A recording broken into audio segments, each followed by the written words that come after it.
Bonjour et bienvenue dans cette vidéo flash dans laquelle nous allons voir ensemble comment déterminer le sens conventionnel du courant électrique. Commençons dans un premier temps par prouver que le courant électrique a bien un sens. Pour ce faire, réalisons un circuit électrique en série composé d'un générateur et d'un moteur. Le moteur, comme tout dipôle, a deux pôles ou deux bornes. Une borne 1 représentée ici en bleu et une borne 2 représentée ici en vert. Lorsqu'on observe le moteur, on se rend compte que ce dernier tourne dans le sens des aiguilles d'une montre.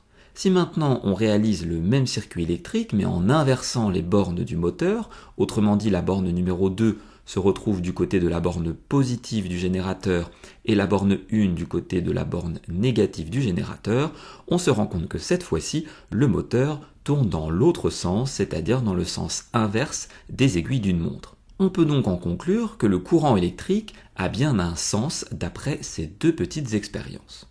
Il faut maintenant déterminer le sens du courant électrique. Deux hypothèses sont possibles. La première est que le courant électrique circule de la borne positive du dipôle générateur vers sa borne négative. La seconde, à l'inverse, est que le courant électrique circule de la borne négative du dipôle générateur vers sa borne positive.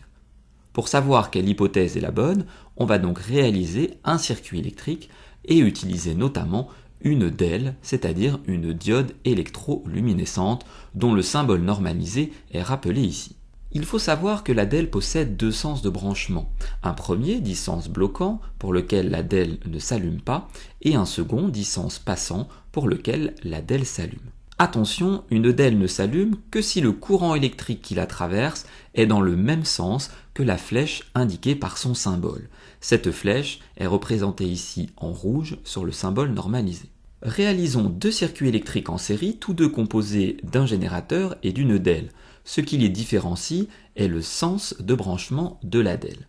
Lorsqu'on réalise ces deux circuits, on se rend compte que dans le circuit de gauche, la DEL est allumée alors que dans le circuit de droite, la DEL est éteinte.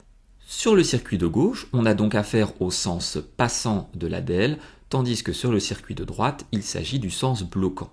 Ainsi, le courant électrique traverse la DEL dans le sens de la flèche indiquée par son symbole sur le circuit de gauche. On en déduit que le courant électrique circule donc de la borne positive du dipôle générateur vers sa borne négative, comme indiqué sur le schéma.